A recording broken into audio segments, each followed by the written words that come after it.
కాకినాడ జిల్లా మండల కేంద్రమైన శంకవరంలో జనసేన నాయకుడు సామాజికవేత్త మేకల కృష్ణను ఈ ఉదయం అరెస్ట్ చేసిన అన్నవరం సబ్ ఇన్స్పెక్టర్ హరిబాబు ఆపై ఈ రోజు నుండి రీలే నిరాహార దీక్ష చేయబోమని కృష్ణ లిఖిత పూర్వక హామీ ఇవ్వడంతో షరతులతో కూడిన బెయిల్ మంజూరు చేసిన స్టేషన్ అధికారులు రౌతులపూడి మండలం పైడిపాల ప్రాంతాల నుండి లెటరైట్ గ్రానైట్ అధిక లోడుతో వందలాది టిప్పర్లు రౌతులపూడి శంకవరం మీదుగా ఆర్ఎన్బి రోడ్లపై నిత్యం తిరగడం వలన రోడ్డుపై ప్రయాణించే ద్విచక్ర వాహనదారులు ఆటో స్కూల్ కి వెళ్లే పిల్లలు టిప్పర్ లారీలు వలన వచ్చే దుమ్ము ధూళి వలన ఎంతో ఇబ్బంది పడేవారు. సంవత్సర కాలం నుండి ప్రజల సౌకర్యార్థం నిర్మించిన ఆర్ఎన్బి రోడ్లపై 20 టన్నులకు మించి ప్రయాణించడానికి వీల్లేని ఈ రహదారిపై 50 టన్నుల పైబడి అధిక లోడుతో వందలాది టిప్పర్లు తిరగడం నిరోధించాలని సంవత్సర కాలం నుండి సామాజికవేత్త మేకల కృష్ణ ఎన్నో ఫిర్యాదులు చేసిన అధికారులు స్పందించకపోవడంతో ఈ రోజు నుండి 24 వరకు రీలే నిరాహార దీక్ష చేయటకు సిద్ధపడ్డారు.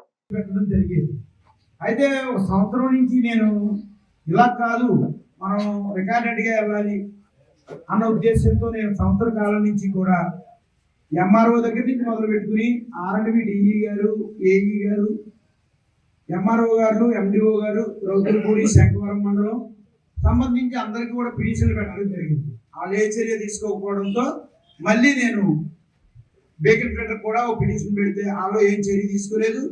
తర్వాత నేను మళ్ళీ కలెక్టర్ గారికి, ఆర్ఎండ్బి సంబంధించినటువంటి ఎస్సీ గారికి, అదేవిధంగా డిటిసి అంటే డిస్ట్రిక్ట్ ట్రాన్స్పోర్ట్ ఆఫీసరు ఆయనకి, పొల్యూషన్ ఆఫీసర్కి, విద్యాశాఖ అధికారికి వీళ్ళందరికీ కూడా పిటిషన్లు పెట్టడం జరిగింది. కారణం ఏంటంటే నేనేదో ఒక 4 కుర్రోళ్ళు తీసుకుని ఓ లారీ ఆప్ చెప్తే కేసు పెడుతున్నాను. ఇలా పెట్టకూడదు అని చెప్పి రికార్డెడ్గా రిజిస్టర్ పోస్టులు పెట్టి రికార్డ్ అంతా నా దగ్గర పెట్టుకుని డిఎస్పీ గారికి కూడా పర్మిషన్ కోసం పెట్టాను.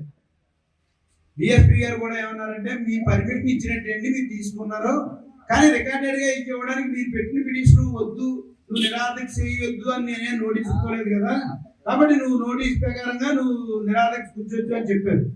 ఈ తరుణంలో నిరాదీక్షకి మనం అంతా కూడా ప్రచారం చేయడం, ఇక్కడికి రమ్మడం జరిగింది, ఇవన్నీ జరిగింది.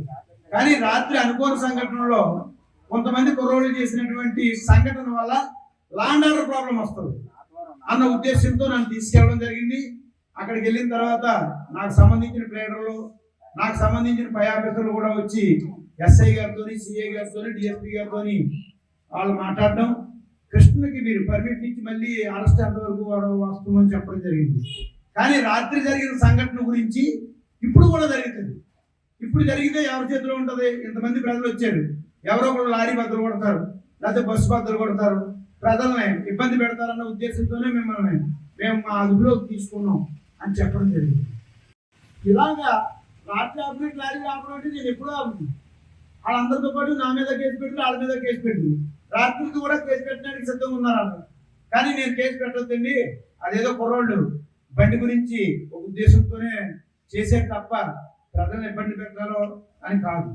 ఈ ఆర్ఎండ్బి రోడ్డు కత్తిపూడి నుంచి మొదలు పెట్టుకుని పులి వరకు కూడా ఇది ప్రభుత్వ ఆర్ఎండ్బి రోడ్డు. ఈ రోడ్డు ప్రజా సంక్షేమం కోసం వేసిన రోడ్డు.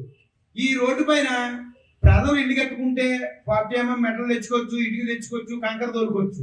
అదేవిధంగా ప్రభుత్వ కార్యాలయాలు చేసిన, సిమెంట్ రోడ్లు వేసిన తోలుకోవచ్చు తప్ప ఒక క్వారీ పెట్టి ప్రత్యేకంగా కొన్ని వందల లారీల్ని ఈ రోడ్డు మీద నడిపించే అధికారం ఎవరికీ లేదు.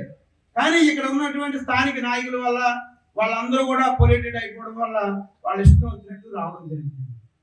ఎవడైనా చనిపోతున్నాడు, 1,50,000 అక్కడ ఉన్న రాజకీయ నాయకులతో చెప్పి నీకేం ఇన్సూరెన్స్ రాదు, పోలీస్ స్టేషన్ పడలో ఈ 1,50,000 నువ్వు తీసుకో అని చెప్పి వాళ్ళని కేసు విత్డ్రా చేసేస్తున్నారు. 1,50,000 ఒక మనిషికి చచ్చిపోయింది ఇస్తే ఈ రోజు ఒక మంచి గేదెని కొనుక్కుంటే ₹1,00,000 బాగుతుంది. అంటే పశువుకి ఇచ్చిన వాల్యూ కూడా మనిషికి ఇవ్వలేదు. ఈరోజు చిన్నపిల్లలు నడిచేస్తున్నారు, వాళ్ళు ఎవరు లారీలో పడిపోయినా ఎన్ని సంఘటనలు జరిగాయి. ఇప్పుడు కుస్మించారు అందులో ఒక అమ్మాయి చనిపోయింది, మోడల్ స్కూల్ అమ్మాయి. అలా ఎంతో మంది చనిపోతున్నారు. వాళ్ళందరికీ మనం రిలీఫ్ తీసుకురావాలి అన్న ఉద్దేశంతోనే ఈ కార్యక్రమాన్ని నేను మొదటి నుంచి కూడా శాంతంగా మొదలుపెట్టాను. కానీ శాంతంగా మొదలుపెట్టింది మళ్ళీ రాత్రి క్షణికుద్రేకంలో కుర్రోళ్ళు తీసుకున్నటువంటి చర్యల వల్ల ఇంతవరకు వచ్చింది. మళ్ళీ మళ్ళీ ఈ సమస్య మొదలుకు వచ్చింది. అయినా వదిలే ప్రసక్తి లేదు. ఈరోజు ఈ టీకే రోడ్డు మీద అంటే ఈ 40 టన్నులు 30 టన్నులు కన్నా ఎక్కువ వెళ్ళే లారీలు వెళ్ళకూడదు, అది రూల్. ఆ రూల్ని ఇక్కడ ప్రభుత్వ అధికారులు ఎవరో కూడా పాటించడం లేదు. నేను రిజిస్టర్ పోస్టులు పెట్టాను, అయినా భయం లేదు, స్పందన లేదు. కనీసం ఇక్కడ ప్రజలు ఎన్నో ఇబ్బంది పడుతున్నారు. ఈరోజు government school, model school, high స్కూల్లో చదివే పిల్లలు ఉన్నారు. ఒక్కొక్క పిల్లకి 600 రూపాయలు 700 రూపాయలు ఖర్చు పెట్టి ఆటోలో పంపిస్తున్నారు ఇక్కడి నుంచి పిల్లలు. అంటే అక్కడ చదువు ఉచితంగానే జరుగుతుంది. ఈ పిల్లలు కూడా మేము కూడా నడిసే వెళ్ళాం స్వేచ్ఛగా. కానీ ఈరోజు మన పిల్లలు ఎవరు కూడా నడిచి వెళ్ళే పరిస్థితి లేదు. ఇలాంటి పరిస్థితులు అన్నీ కూడా మనం స్వచ్ఛ చెప్పాలి, ఈ క్వారీ లారీని ఆఫ్ చేయాలి అన్న ఉద్దేశంతోనే ఈ ఉద్యమం చేయడం. నాకు ఎన్నో ఒత్తిళ్ళు వచ్చినా కానీ అన్నింటినీ అధిగమించడం జరిగింది. కానీ తెలుసో తెలియకో మన కుర్రోళ్ళు రాత్రి అలా ధర్నా చేయడం. అంటే ఎస్ఐ గారు వచ్చిన తర్వాత కూడా సెంటర్లో అయిపోయిన తర్వాత మళ్ళీ వినాయకుడి గుడి దగ్గర మొదలు పెట్టారు. ఇది వాళ్ళు